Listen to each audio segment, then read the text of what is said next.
پہلے عراق، شام اور لیبیا کو تباہ کیا، اب ایران کے ساتھ وہی کھیل کھیلا جا رہا ہے۔ روسی وزیر خارجہ کی امریکہ پر کڑی تنقید، کہا کہ امریکہ مذاکرات کے دوران ہی جارحیت شروع کر دیتا ہے، جس سے عالمی سلامتی کے لیے شدید خطرہ پیدا ہوتا ہے۔ روس کا کہنا ہے کہ ماسکو ایران کا دفاع نہیں بلکہ بین الاقوامی قانون اور اصولوں کے احترام کا محافظ ہے، جبکہ امریکی مذاکرات کاروں کے رویے پر شدید سوالات اٹھ رہے ہیں اور مشرقی وسطیٰ میں امریکہ کے رویے کو خطرناک قرار دیتے ہوئے عالمی برادری سے مطالبہ کیا کہ وہ امریکہ کے دوہرے معیار اور اس کے جارحانہ اقدامات پر غور کرے تاکہ خطے میں استحکام اور انصاف قائم رہ سکے۔ امریکی صدر کا ایرانی توانائی پلانٹس پر حملوں کی تاریخ میں توسیع کا اعلان، کہا کہ ایرانی حکومت کی درخواست پر توانائی پلانٹس پر حملے 10 روز کے لیے مؤخر کر دیے۔ ڈونلڈ ٹرمپ کا ٹروتھ سوشل پر بیان، کہا کہ وقفہ 6 اپریل شام 8 بجے تک جاری رہے گا۔ صدر ٹرمپ نے ایک تقریب سے خطاب کرتے ہوئے کہا کہ ایران کے ساتھ مثبت انداز میں مذاکرات جاری ہیں۔ میڈیا رپورٹس حقیقت کے برعکس ہیں، بات چیت اچھی طرح آگے بڑھ رہی ہے، میڈیا کی غلط بیانی کے باوجود پیش رفت مثبت ہے۔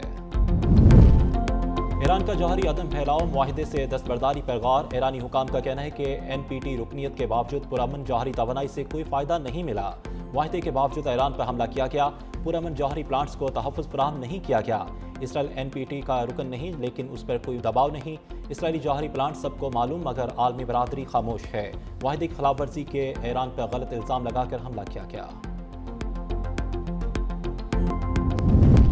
اسرائیلی فوج اندرونی ٹوٹ پھوٹ کا شکار، اسرائیلی آرمی چیف کا اعتراف۔ سیکیورٹی کابینہ اجلاس سے خطاب میں اسرائیلی آرمی چیف نے کہا کہ سپاہیوں کی کمی کے باعث فوج اپنے ہی اندر ہی ٹوٹ پھوٹ کا شکار ہے۔ سپاہیوں کی بڑھتی ضرورت اور کمزور افرادی قوت خطرناک اور صورتحال پیدا کر رہی ہے۔ جلدی فوج معمول کے مشن بھی انجام دینے کے قابل نہیں رہے گی۔ موجودہ حالات میں فوجی نظام کو بچانے کے لیے سخت فیصلے ناگزیر ہیں۔ ایرانی وزیر خارجہ کی سیکرٹری جنرل اقوام متحدہ سے ٹیلی فونک گفتگو، عباس اراغچی نے کہا کہ اپنے ہرمز میں دشمن جہازوں کو روکنا ایران کا قانونی حق ہے۔ موجودہ عدم تحفظ کی وجہ امریکہ اور صہیونی ریاست کی جارحیت ہے۔ ایران نے اپنے ہرمز میں جہاز رانی کی سلامتی یقینی بنانے کے لیے اقدامات کیے ہیں۔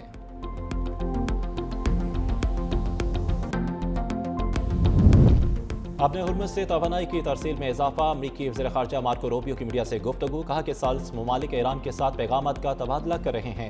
کچھ پیش رفت ہوئی ہے، توانائی کی ترسیل اتنی ہی ہے جتنی ہونی چاہیے مگر کچھ بہتر ہوئی ہے۔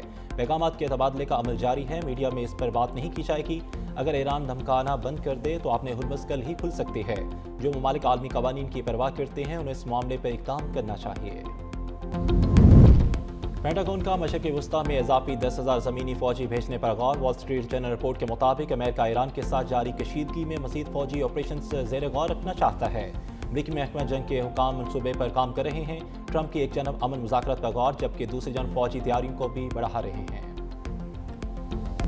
امریکہ اور اسرائیل کے ایران پر حملے نہ رکے، اسرائیلی حکام کا بمباری میں پاسداران انقلاب نیوی کے کمانڈر علی رضا تنگسیری کو شہید کرنے کا دعویٰ۔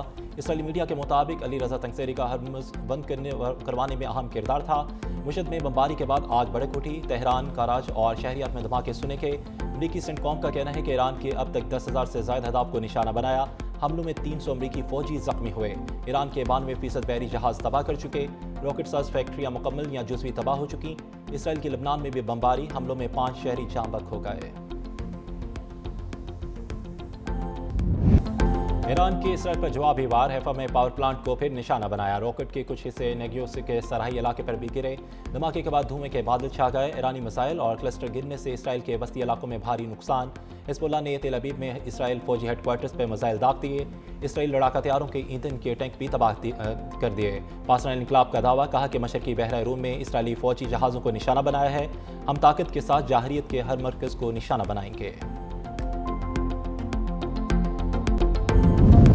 خلیجی ممالک میں امریکی تنصیبات بھی ایران کے نشانے پہ، ابوظہبی میں متعدد ڈرون حملے، ملبہ گرنے سے پاکستانی سمیت 2 افراد جاں بحق، سعودی عرب کا متعدد ایرانی میزائل اور 8 ڈرونز انٹرسپٹ کرنے کا دعویٰ۔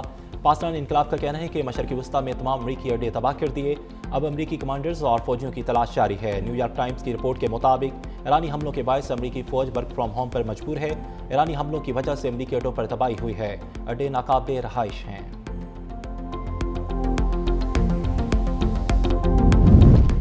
جنوبی لبنان میں پلوں اور گھروں کی تباہی اسرائیلی وزیر دفاع کے حکم پر کی گئی۔ عالمی انسانی حقوق تنظیم ایمنسٹی انٹرنیشنل کا کہنا ہے کہ اسرائیلی بیان لبنانی عوام کو غزہ میں کی گئی تباہی سے ڈرانا چاہتا ہے۔ جنوبی لبنان میں پہلے ہی شہری زندگی تباہ ہو چکی ہے، دنیا اسرائیلی قیادت کی مزید تباہی اور بے دخلی کی دھمکیوں پر خاموش نہ رہے۔ اسرائیل کو بین الاقوامی قوانین کی خلاف ورزی کرنے کی اجازت نہیں دی جا سکتی۔ عالمی رہنما اپنی قانونی ذمہ داریاں پوری کریں، اس طرح کی غیر قانونی کارروائیوں کو فوری طور پر روکا جائے۔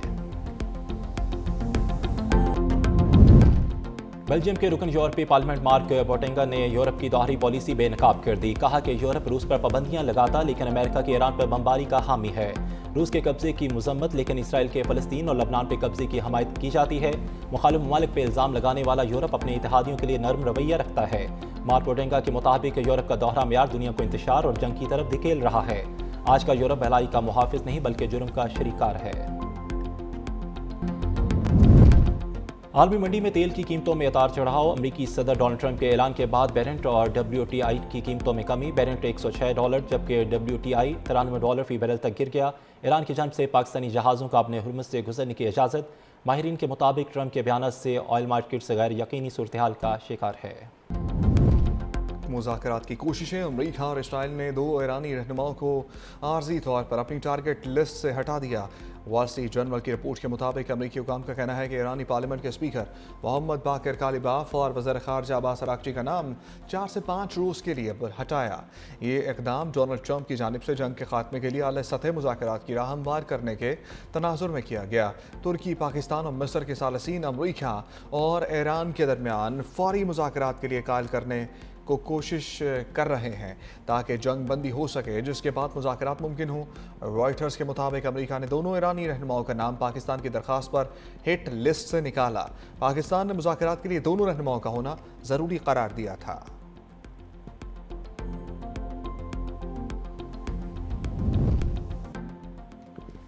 مذاکرات کا حل نہ نکلا تو صدر ٹرمپ ایران کے خلاف شدید کارروائیوں کا حکم دیں گے۔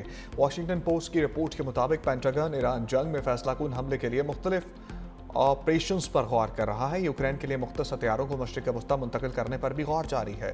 آپریشنز میں افواج کی تعیناتی اور وسیع پیمانے پر بمباری مہم شامل ہو سکتی ہے۔ مشرق وسطیٰ میں اہم دفاعی میزائل سسٹمز کے ذخائر کو ختم کیا جائے گا۔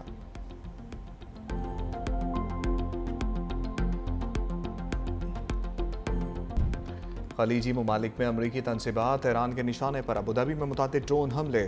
ملبہ گرنے سے پاکستانی سمیت 2 افراد جاں بحق۔ سعودی عرب کا متعدد ایرانی میزائل اور 8 ڈرونز انٹرسیپٹ کرنے کا دعویٰ۔ پاسداران انقلاب کا کہنا ہے کہ مشرق وسطیٰ میں تمام امریکی اڈے تباہ کر دیے۔ اب امریکی کمانڈوز اور فوجیوں کی تلاش جاری ہے۔ نیو یارک ٹائمز کی رپورٹ کے مطابق ایرانی حملوں کے باعث امریکی فوج ورک فرام ہوم پر مجبور ہے۔ ایرانی حملوں کی وجہ سے امریکی اڈوں پر تباہی ہوئی ہے۔ اڈے ناقابل رہائش ہیں۔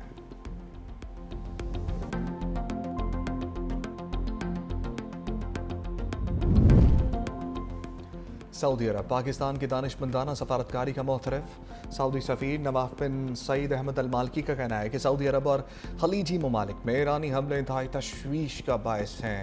ایرانی حملے بین الاقوامی قوانین، اقوام متحدہ کے منشور کے بھی خلاف ہے۔ ایرانی حملوں کے نتیجے میں انسانی جانوں کا ضیاع ہوا۔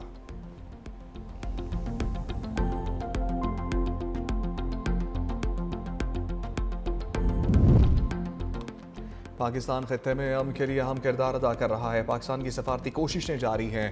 ترجمان دفتر خارجہ طاہر اندرابی کی میڈیا کو بریفنگ۔ کہا وزیر اعظم شہباز شریف نے کئی ملکوں کے سربراہوں سے بات چیت کی۔ پاکستان نے کشیدگی کم کرنے پر زور دیا، مذاکرات سے تنازع حل کرنے پر زور دیا۔